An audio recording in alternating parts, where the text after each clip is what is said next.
Segundo o Fórum Brasileiro de Segurança Pública, a migração de crimes do real para o virtual aumentou mais de 400% desde 2018. São, em média, 4 golpes por minuto no Brasil. Santa Catarina é um dos estados mais conectados e um dos que mais registram esse tipo de crime. Vamos conversar sobre esse tema e sobre como eu, você, as empresas e instituições podemos nos proteger. A partir de agora, aqui na TV AL.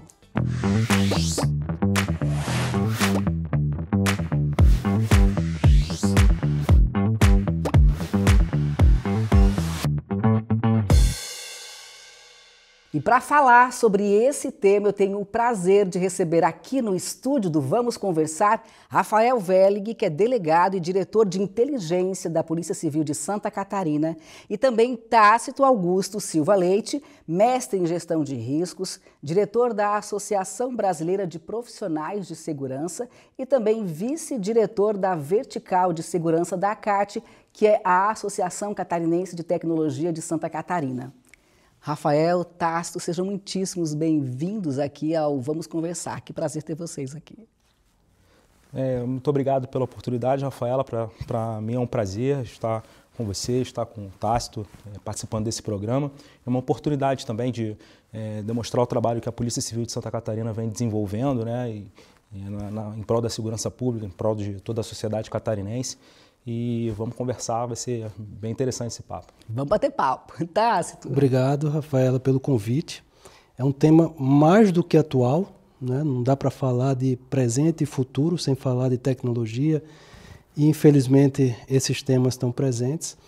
Vamos representar aqui a ACAT, né? A Vertical, que para o nosso estado de Santa Catarina é uma entidade fantástica, que tem muito a contribuir com esse tema. E trazer um pouquinho da visão corporativa, as empresas, como elas têm tratado e o que elas têm passado, né, em relação a essa temática. Todo mundo tem sofrido, né, com relação a golpes virtuais, desde o cidadão a empresas, instituições.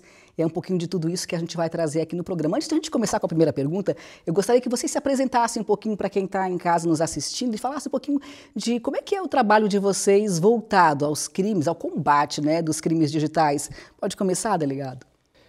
Bom, Rafaela, me chamo Rafael, sou delegado de polícia, atualmente diretor de inteligência da Polícia Civil de Santa Catarina.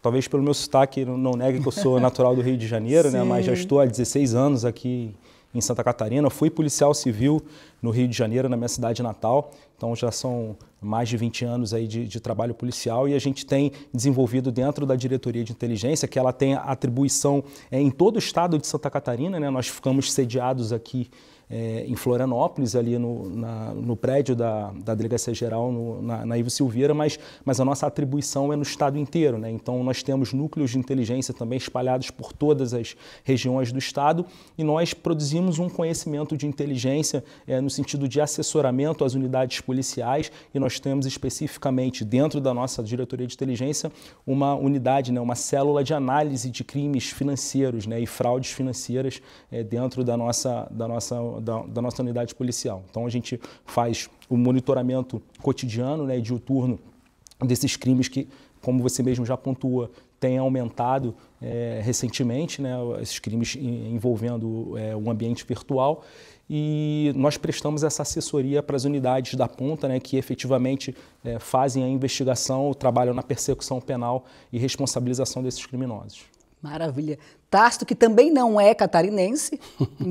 Exato. Obrigado mais uma vez. Bom, Tácito Leite, eu comecei a minha jornada profissional no Nordeste, após escola, tudo, eu fui empresário lá e comecei no segmento da segurança privada, com tecnologias, e depois eu fui para São Paulo, já um pouco mais velho, depois dos 30, e lá tive a oportunidade de fazer algumas pós-graduações, alguns MBAs, e enveredar por esses dois caminhos que eu andava em paralelo, entre a segurança da informação e a segurança empresarial. Sempre pensando na corporação, na empresa, até ter uma oportunidade um pouco mais ampla, pela Fiesp, por exemplo, como diretor do Departamento de Segurança, onde a gente via o coletivo, né, da indústria do Estado e não uma única empresa de forma individual. E ali a gente teve a oportunidade também de interagir muitíssimo com a Polícia Federal, com a Polícia Civil, em razão das necessidades da federação. Então, trazer um pouco dessa visão mais corporativa, mais empresarial, não só individual, mas de uma forma coletiva, para a gente tentar pensar aqui como proteger o cidadão catarinense, como melhorar a segurança física e cibernética, ou a segurança cyberfísica do Estado de uma maneira geral. Muito bem, muito bem. Prazer enorme. Crimes digitais, a gente tem ouvido falar muito sobre eles. Agora, o que exatamente são os crimes digitais e quais são hoje os mais frequentes? Porque é uma infinidade, né? Com certeza. Os crimes digitais eles se caracterizam pela ocorrência no ambiente da internet, né? Então, a gente tem hoje a grande maioria nos crimes de estelionato, né, que é induzir alguém em erro mediante ardil, né, causar prejuízo para o outro. Exatamente, né? Exatamente. O estelionato ele é o crime de maior incidência, né? E aí dentro dessa questão do estelionato já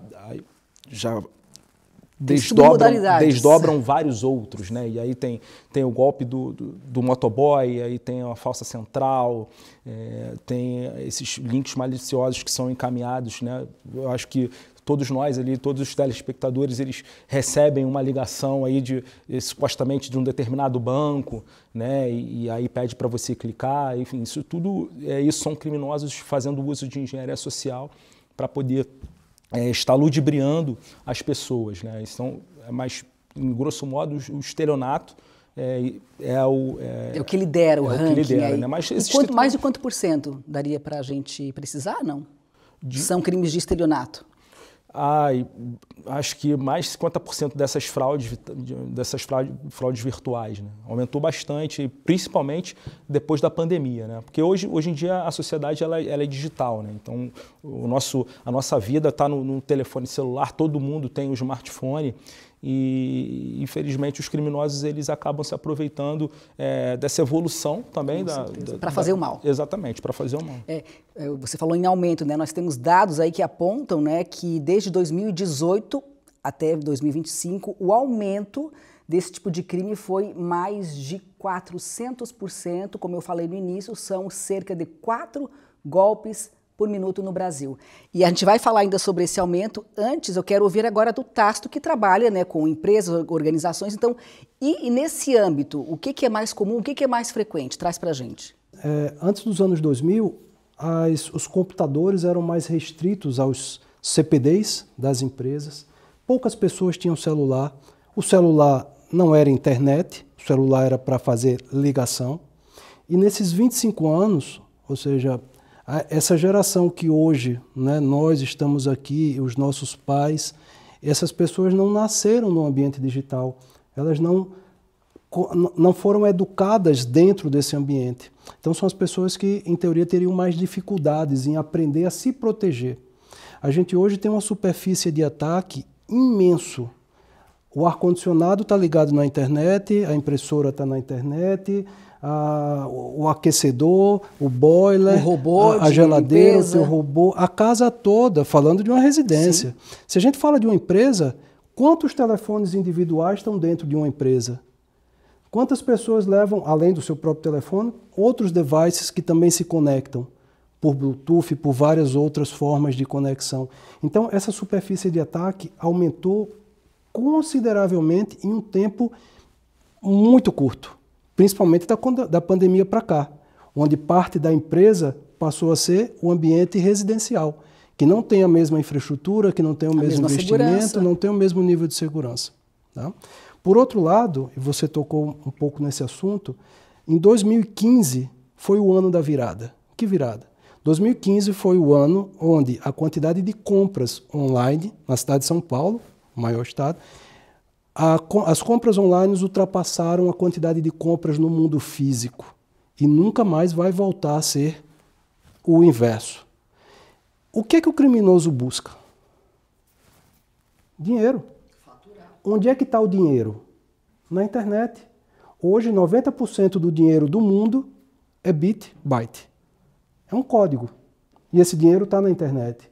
Então, não existe uma outra opção para o criminoso, senão ir para a internet buscar esse recurso. E outra, aquela falsa sensação de que na internet é um ambiente sem lei, é um ambiente sem território, não tem limite, ninguém vai me pegar, eu estou escondido atrás de um monitor, eu desligo aqui, eu desapareço do mundo virtual, que isso é um engano. Senhor criminoso, lembre-se disso, isso não existe.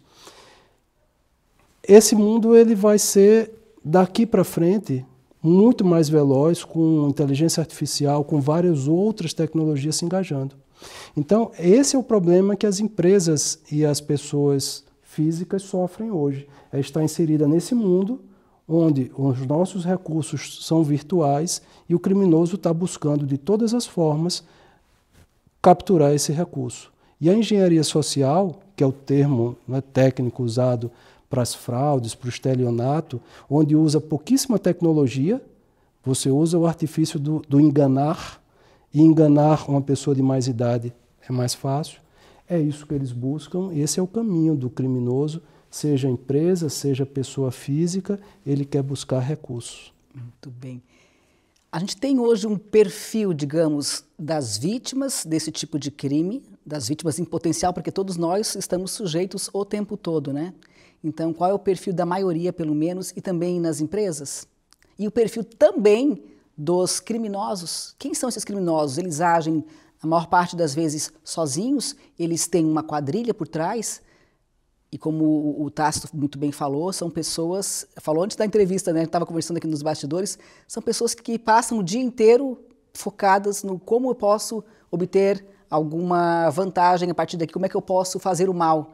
Né? Então elas estão o dia inteiro pensando, usando tecnologias, estão, ou seja, bem avançados e bem à frente da gente. Né? Enfim, a pergunta é qual é o perfil. Então, sob o ponto de vista da polícia judiciária, da polícia civil, o que a gente nota? Essa migração para o digital, indo ao encontro do que o Tácito colocou, já pontuou que desde 2015 o número de compras online ultrapassou o número de compras físicas. Isso é uma coisa que não tem como voltar, né? Isso já todo mundo faz compra pela internet. Mas aí, sob o ponto de vista da polícia, o que nós vislumbramos? Os próprios criminosos, eles fazem uma análise de custo-benefício, uma espécie de análise de risco. Os crimes virtuais, né, os crimes cibernéticos, como são cometidos sem violência e grave ameaça, eles têm uma pena menor. E a possibilidade deles serem descobertos, ela é menor do que simplesmente um cara sair na rua e colocar uma arma na cabeça de uma pessoa. Tem uma câmera que filmou, alguém que viu, uma testemunha. Exato. Um crime de roubo, por exemplo, né, que é subtrair coisa ali a móvel mediante violência ou grave ameaça, ele tem uma pena muito maior do que um crime de estelionato simples, por exemplo, que inclusive hoje é um crime de ação penal pública condicionada à representação. Depende da expressa manifestação de vontade da vítima para que a própria polícia inicie uma investigação. Então, sob o ponto de vista do criminoso, para ele faz uma análise de custo-benefício. Então, para ele vale muito mais a pena, dentro da perspectiva dele, se aventurar no mundo digital, em que muitas vezes talvez fique mais, ele acha que ele está mais encoberto, como o próprio Tácito disse, e em caso da própria Polícia Civil conseguir descobrir, e nós conseguimos descobrir, nós temos tecnologia e pessoal capacitado para isso, vai chegar no próprio Poder Judiciário em razão dos crimes não serem praticados com violência ou grave ameaça. A gente sabe a situação das cadeias brasileiras que estão abarrotadas de gente, o próprio Poder Judiciário acaba não, isso não é uma coisa do Poder Judiciário, é coisa da lei mesmo. Como são crimes praticados sem violência grave ameaça, acaba concedendo, de repente, uma medida cautelar diversa da prisão e ele acaba não sendo preso. Entendeu? Então, sob o ponto de vista da polícia, pelo menos eu faço essa análise ali de relação de custo-benefício. Para o criminoso vale muito mais a pena, porque eles querem dinheiro mesmo. E o perfil das vítimas? Você estava falando que a maior parte são pessoas mais idosas, é isso? Então, todos nós estamos sujeitos, né? Enfim, eu sou do final da década de 70, sou de 79, né? Eu já sou de uma outra geração, mas todos nós estamos sujeitos. Mas, por exemplo, a minha mãe, talvez ela esteja muito mais sujeita porque ela não tem a afinidade com a tecnologia. E aí o Tácito disse, interessante, pegando o gancho que ele falou, por exemplo, antigamente a gente tinha o chamado golpe do bilhete premiado, que é um golpe antiquíssimo aí, né? O chamado golpe do bilhete premiado, que ficava aquele senhorzinho na porta de um banco e aí esbarrava na pessoa que acabou de sair, dizer que ia ajudar e no fim acabava como as pessoas caíam nesse tipo de golpe. E hoje em dia isso aí acabou migrando para a internet. Às vezes a pessoa é um aposentado, é um pensionista, recebe uma ligação que ela, de uma falsa central de criminosos, atende o telefone, acha que realmente o seu cartão foi clonado, e aí passa a senha ou entrega o cartão para o motoboy. O motoboy vai passar, a senhora corta o cartão no meio, a pessoa entrega o cartão. Então a gente tem visto que, infelizmente, a maioria das vítimas são pessoas de mais idade, né? Mas todos nós estamos sujeitos a isso. Tácito. Bom, em relação ao perfil das empresas, como o Dr. Rafael falou, o criminoso ele tem uma cabeça semelhante à do empresário. Qual é a cabeça do empresário? Onde é que eu vou botar os meus recursos para obter o máximo de retorno com o mínimo de risco possível? Isso é uma cabeça de um empresário. O criminoso, qual é o investimento que ele faz? E o que é que ele pode perder? Ele pode perder a vida ou a liberdade. Então, ele vai fazer esse balanceamento de onde é que ele vai colocar o recurso dele, o tempo dele, a investida dele e correr o mínimo de risco. Então, ele está indo para o mundo virtual por conta dessa sensação que acontece hoje no dia a dia. Mas, para ele obter o máximo de retorno, ele vai buscar organizações grandes. Existe o conceito das infraestruturas críticas, né? Já devem ter ouvido falar, o doutor certamente. O que são as infraestruturas críticas para o público? Infraestruturas críticas, cada país tem a sua denominação, mas no Brasil são 11 infraestruturas. Você tem o setor de energia, telecomunicações, a área financeira, a área de saúde, que são essas grandes áreas que suportam o estilo de vida da nossa sociedade. Estados Unidos, por exemplo, são 17 infraestruturas críticas. Mas independente de número e do que seja, fazer um ataque a uma empresa do setor de energia é muito mais rentável do que fazer um ataque a uma mercearia. O que ele vai obter de vantagem ou de recurso de uma mercearia e de uma infraestrutura crítica? Embora tenha mais recursos, né, precise de mais recursos tecnológicos, se for fazer um ataque digital efetivamente. Mas o que é que as empresas estão se aproveitando hoje em dia? Como ainda existem essas gerações que não nasceram digitais, elas ainda estão muito susceptíveis a ataques e golpes. E a engenharia social, independente do digital ou não, sempre existiu o enganador, o salafrário, quem manipula. Esse perfil sempre existiu.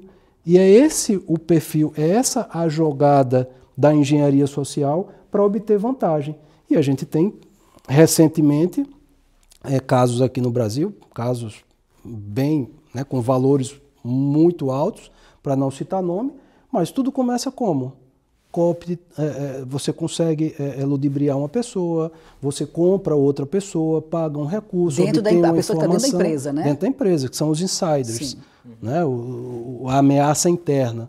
Né? E aí o criminoso, ele arquiteta todo um quebra-cabeça e ao longo de, não são dias, nem são meses, às vezes são anos, ele consegue uma peça aqui, consegue outra peça-chave ali, consegue uma informação aqui, até ele conseguir fazer o ataque. E aí, num ataque como esse, que demora muito tempo, mas traz muito recurso. E tem os ataques, que são esses ataques formiguinhas, que também acontecem na empresa. Difícil acontecer direto com a empresa, mas acontece. Já aconteceu o caso, por exemplo, de utilizando inteligência artificial logo no início. Foi bem comentado. Fazer uma videochamada, aparecia o rosto do diretor financeiro e, na verdade, era um robô falando com a voz, era inteligência artificial, e aí ele estava pedindo para fazer uma transferência assim, assim, assado, e a pessoa da empresa fez a transferência porque era uma videochamada do diretor financeiro. Eu não vou descumprir essa ordem. E fez essa transferência. Isso é o quê? Engenharia social com a utilização de recurso tecnológico. E aí, com a vinda da inteligência artificial com essas características que a gente já tem hoje, os tipos de ataques são infinitos, porque a própria IA ajuda a pensar como eu vou fazer um ataque dentro desse cenário, com esse tipo de empresa que tem esses recursos. Até isso a gente tem que pensar hoje em dia do ponto de vista empresarial. E aí você trouxe alguns cases, eu queria justamente isso, né, ilustrar para quem está nos assistindo, casos reais e aqui de Santa Catarina, né? Delegado, o que você pode trazer, assim, o que tem acontecido que de repente há algum caso que tenha chamado a atenção, surpreendido, para que a gente possa trazer e para a pessoa em casa entender bem o que vem acontecendo, né, e poder entender como é que ela pode se proteger também. Então, um caso que é recorrente e...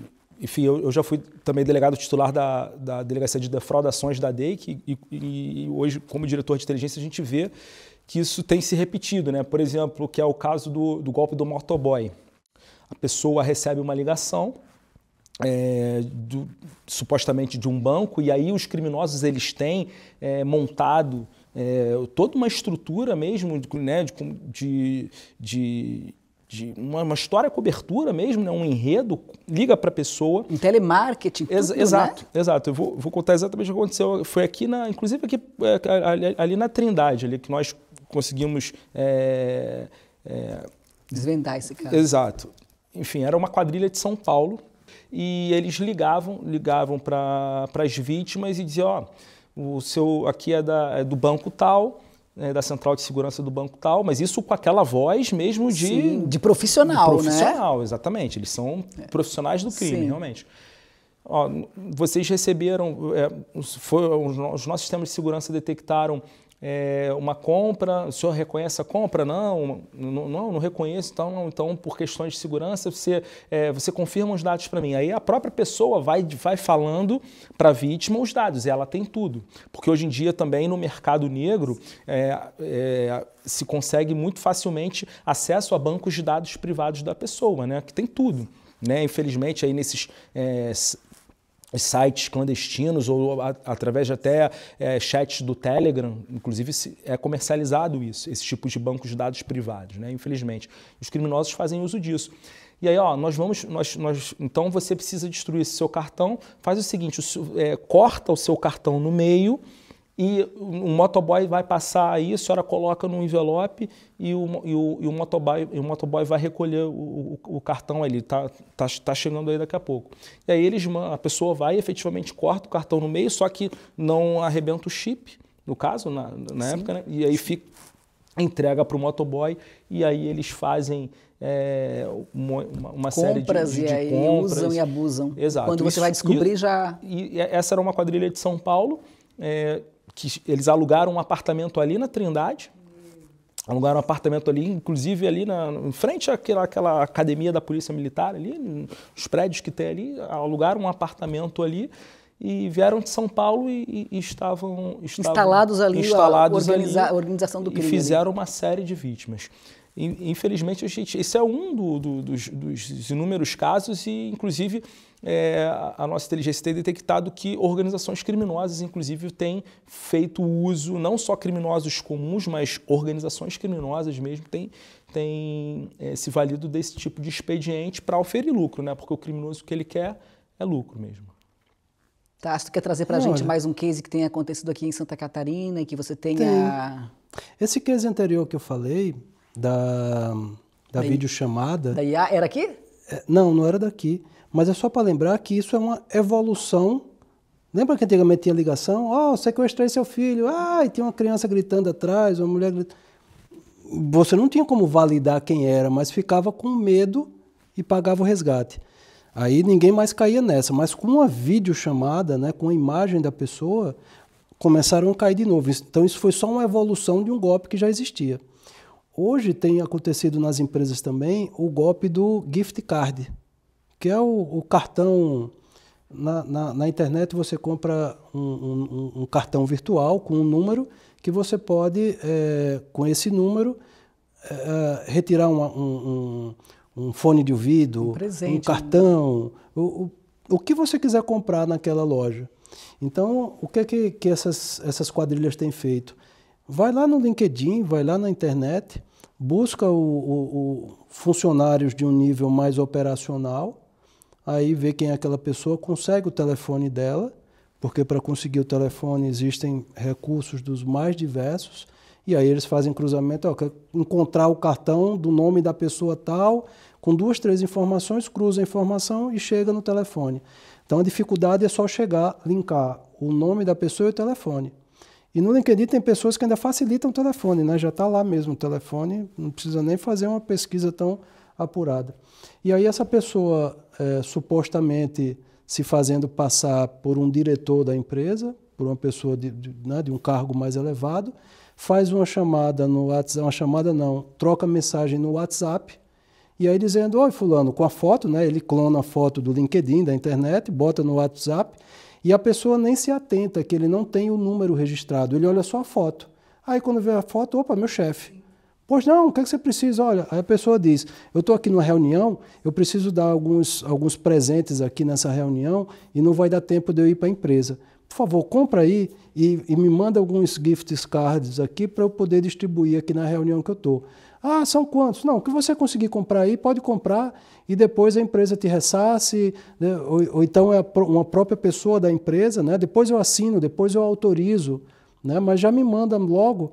E nisso manda 500, 1.000, 2.000, 3.000, 5.000 reais. E de 5.000 e 5.000, se você pega 100 pessoas, se você pega 500 pessoas, isso. Você multiplica. Então, o crime, ele não usa um único meio e método. Ele vai pulverizando. Tem o grupo de chamada, tem o grupo do WhatsApp. Vai diversificando, até para não ficar manjado o crime, né? Exatamente.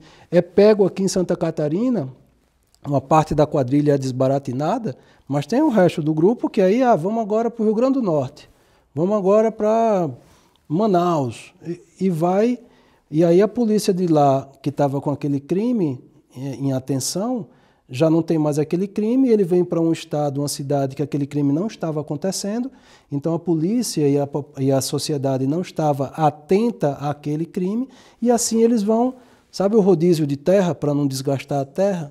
É a mesma lógica, só que pensando no crime para você não desgastar aquele modus operandi só naquele local.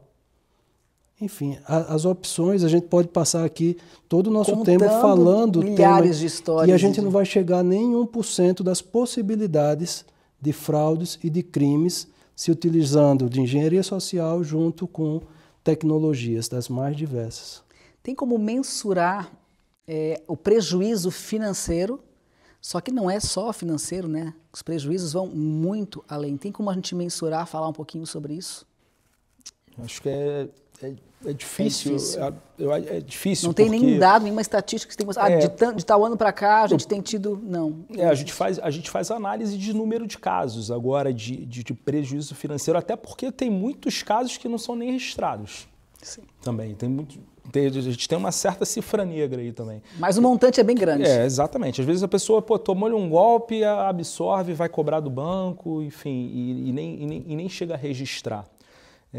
Mas o fato é que inclusive, isso mexe bastante. Inclusive, as questões das contas laranja, né, que têm sido utilizadas por criminosos, isso da ASO para lavagem de dinheiro, e aí tem uma série de outras questões, questões relacionadas, aí a gente tem essas bets, né, essas apostas online que foi regulamentada recentemente, mas ainda tem bets que não são regulamentadas, que têm sede no exterior. A gente tem a questão desse chamado jogo do tigrinho, de influenciadores que divulgam isso pela internet. Isso tudo está linkado dentro de um ecossistema criminoso bastante desafiador, né? Então, para nós, a gente tem se capacitado. Inclusive, semana que vem, na Academia da Polícia Civil, nós vamos fazer um seminário, né, um simpósio de fraudes digitais, né, também, de 2 dias, na academia da polícia, a gente tem se qualificado porque a gente não pode ficar para trás, né? Não pode ficar parado no tempo, a gente tem que se evoluir, a gente tem, as investigações elas acompanham a evolução da sociedade, a própria questão da inteligência artificial já é uma realidade, né, que os criminosos têm lançado mão e a polícia e as empresas, elas têm que cada vez mais investir em treinamento, em capacitação de seus recursos humanos para estar lidando com isso. Eu tenho alguns dados, e não são dados estaduais, regionais, são dados macros. Anualmente existe, por exemplo, um relatório do Fórum Econômico Mundial sobre riscos, né? E um dos 3 principais riscos nos últimos anos são crimes cibernéticos, ataques cibernéticos. Os montes, os valores relacionados a prejuízo não são na casa 2 bilhões. Isso está caminhando para a casa dos trilhões. São volumes muito grandes. Os crimes mais rentáveis e que geram os maiores montes, mundialmente falando, são crimes cibernéticos e falsificação de medicamentos. Por incrível que pareça, isso é mais rentável do que droga, do que fraude, do que assalto, do que qualquer outra modalidade de crime. Por isso que as informações médicas, para você que está aí, lembra, não deixa o teu CPF na farmácia, não troca o teu CPF por um desconto de 5%, porque a indústria médica, a indústria farmacêutica, não que ela cometa exatamente esse fraude, mas se ela tem essa informação e essa informação ela é roubada, isso vai ser distribuído, vai ser comercializado e essas informações, quem tem tal doença, quem tem aquilo, aí as fraudes relacionadas à doença, medicamento falsificado, aí você tem todo uma outra estrutura, um subecossistemas voltado para crimes cibernéticos e crimes físicos, pensando na indústria médica, na indústria farmacêutica. De novo, não dizendo que é a farmácia ou a indústria que é quem comete a fraude, mas e sim os criminosos que obtêm essas informações e com isso eles conseguem cometer as fraudes. Então os valores são muito grandes, muito grandes. E existe uma subnotificação porque nenhuma empresa quer dizer que ela sofreu um ataque. Hoje, em alguns países, elas são obrigadas, se ela está cotada em bolsa de valores, por exemplo, nos Estados Unidos, na Europa, ela se obriga a comunicar as fraudes, os riscos que ocorreram e como que ela está mitigando aquele risco para não voltar a acontecer. Mas como saber se essa notificação ela é verídica, real e ela está atualizada? Então existe sempre a subnotificação, que também acontece, imagino, com a polícia, né? Também ela é menos comunicada do que o que realmente acontece no dia a dia na sociedade. A mesma coisa com esses números, eles são subdimensionados porque nem todo mundo fala. É chocante, preocupante o quanto nós estamos suscetíveis a uma infinidade de crimes que, como você cresce, e é uma modalidade, aí é submodalidade e vai se ramificando sem fim, né? E aí como é que a polícia, como é que a sociedade, a CAT, enfim, vem trabalhando para combater esses golpes digitais que têm provocado, além de impactos financeiros, prejuízos também morais, prejuízos emocionais em milhares de pessoas, milhões de pessoas? Eu acho que é fundamental nós percebemos a necessidade da informação e ter bem em mente que não existe almoço grátis, porque muitas vezes esses golpes eles acabam se valendo da própria, entre aspas, ingenuidade da vítima, de achar que vai, de repente, oferir algum tipo de vantagem em algumas hipóteses. Então, não existe almoço grátis, né? Desconfie de alguém te oferecendo alguma coisa que seja muito vantajosa, né? E se informe, procure se informar. Nós na Polícia Civil aqui de Santa Catarina temos uma cartilha de prevenção a fraudes, né, que nós vamos disponibilizar, o acesso é livre, é bem ilustrativo, ali fala sobre os tipos de golpes mais comuns, as formas de prevenção. Eu acho que a melhor maneira é se prevenir e é se informar.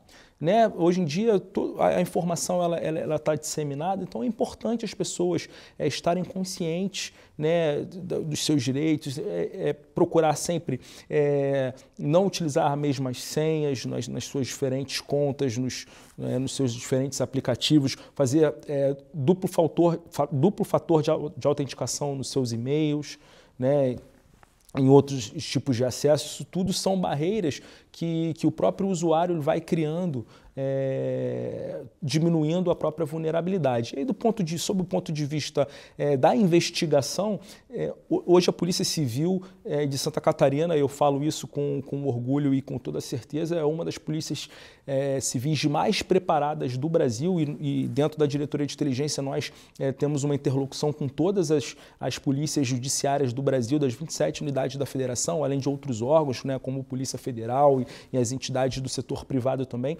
E nós temos adquirido equipamentos, né, softwares de análise, né, de investigação, de inteligência que tem proporcionado para os policiais a possibilidade de estar indo mais a fundo, né, de estar descobrindo dentro da nossa diretoria de inteligência, além dessa nossa célula de análise de fraudes financeiras, nós temos o nosso laboratório de inteligência cibernética também, né, com policiais altamente capacitados e especializados. A gente tem investido muito nisso, né? Então, todas as unidades da Polícia Civil que necessitam de um assessoramento na investigação, a nossa diretoria de inteligência, ela presta esse assessoramento, e nunca houve tantas operações da Polícia Civil, inclusive em outros estados, né, através da nossa delegacia de defraudações da DEIC, está sempre viajando, cumprindo mandados de busca e apreensão, mandados de prisão em outros estados, porque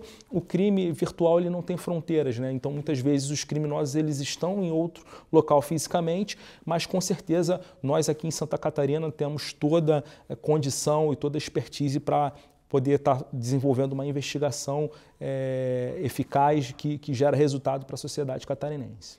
A primeira barreira de proteção de uma empresa e da sociedade são as pessoas. Como o Dr. Rafael falou, educação, conhecimento é a ferramenta básica para o crime não se materializar, não se concretizar. Então, o que a indústria, o que as empresas vêm fazendo é treinando seus funcionários, né, capacitando com cursos, com campanhas de e-mail phishing, só que é o phishing que a própria empresa faz para verificar quem caiu, quem tem aquela educação de não cair. Lembra o seguinte, a fraude, o crime de uma maneira geral, tanto no mundo físico como no virtual, mas principalmente no virtual, ele se vale de emoções humanas. Medo, ganância, usura, vantagem. Nossa, aproveite, é só agora, em 5 minutos você vai perder essa oportunidade. Ai meu Deus, não posso perder isso. Então, o criminoso sabe manipular. E isso é a base da engenharia social, é essa manipulação. Então, como o Dr. Rafael falou, você percebeu uma vantagem que está fora da média, não vai. Verifique, pesquise, busque se aquela informação é verídica, se aquele site é verdadeiro, antes de clicar, antes de dar seguimento a qualquer processo. Nas empresas, a mesma coisa. Agora, lembrem das famílias. A educação, ela nasce no berço, né, das crianças. Quantas das famílias que estão aqui assistindo conversam abertamente com os seus filhos e com os seus pais, né, ou seja, os avós, né, as pessoas aí com mais de 60 anos, quantas conversam sobre isso na mesa, no café da manhã, no almoço e no jantar? Olha, está acontecendo tal fraude. Meu filho, 7, 8, 9, 10 anos, você já ouviu falar de hacking?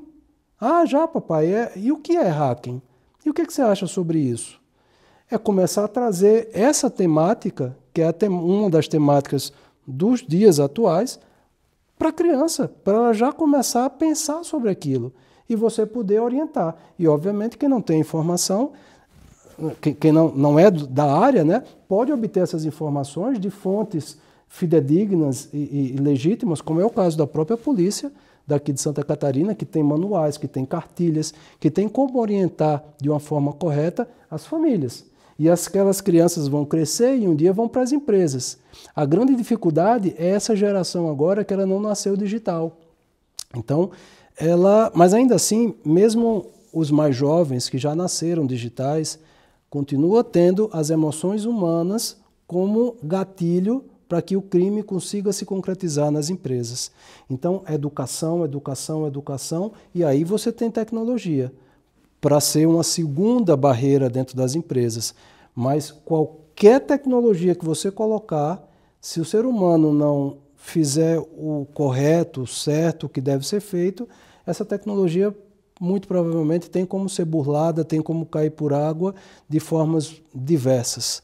Encontrei um pendrive na rua. Nossa, é um pendrive grande de 1 tera. Meu Deus, deixa eu botar aqui para ver se tem alguma coisa no computador. Olha, está vazio, não tem nada, vou usar para música. Já infectou a máquina, aí ele coloca o telefone, conecta no telefone para carregar no computador, infecta o telefone, aí ele vai para dentro da empresa, conecta no Wi-Fi da empresa, infecta a empresa. Os vetores são os mais diversos. E, de novo, se aproveitou de quê? De uma pseudo-vantagem. Nossa, achei algo, vou ganhar algo, não posso perder, ou medo. Esses são os gatilhos. Então, sempre que tiver um gatilho, pense antes de clicar, antes de seguir. É verídico? É real? Muito bem. O nosso tempo, infelizmente, está terminando. Daria para a gente ficar conversando aqui por horas a fio. Tem muita coisa para a gente falar ainda. Se tiver alguma coisa que a gente ainda não trouxe, vocês acham importante, ou deixaram suas mensagens, reflexões finais aí para os nossos telespectadores.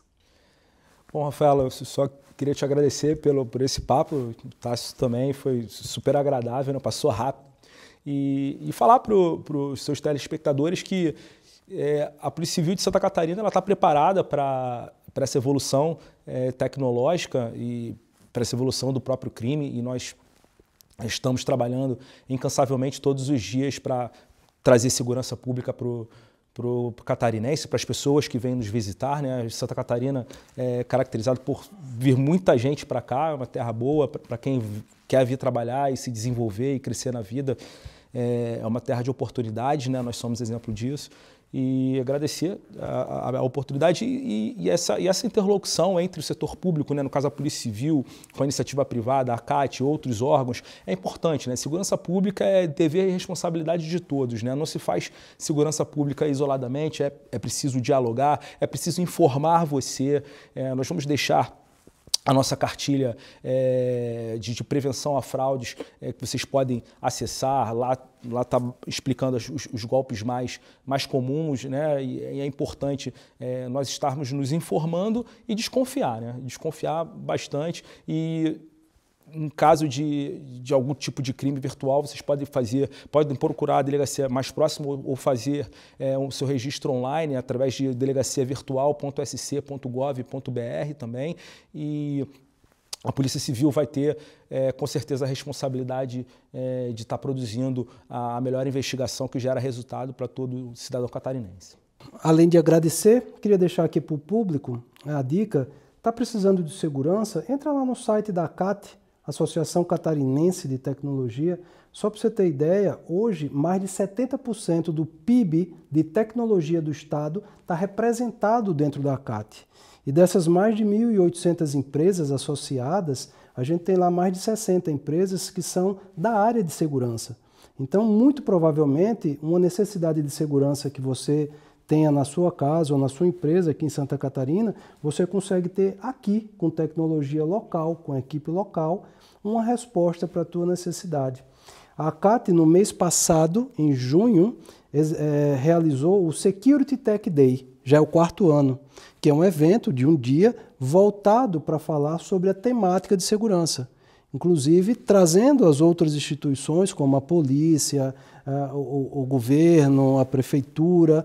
O doutor Esperidião Amin fez o encerramento, né, do nosso congresso lá, e o público em geral está convidado para ir entender cada vez mais de segurança e interagir com os empresários da área de segurança e a sociedade de uma maneira geral. Agradeço muito a participação de vocês aqui, Rafael, delegado, Tássio da CAT. Obrigada por terem vindo e terem trazido tantos esclarecimentos fundamentais aí para os nossos telespectadores, como mesmo o delegado falou, informação é a base de tudo, né, o ponto-chave. E o Tássio também lembrou, né, que fiquem atentos aos gatilhos, né? Não existe almoço grátis, não existe facilidade, né? Então, acho que muita coisa também depende do nosso filtro. Muito obrigada a vocês pela participação. Obrigado. Nós que agradecemos. Até Obrigado. o próximo encontro. Até o próximo. Até o próximo, com certeza. E assim nós vamos encerrando o Vamos Conversar de hoje. Obrigada pela companhia. Nos vemos num próximo programa com muito mais informações de qualidade, relevantes, só para você aí de casa.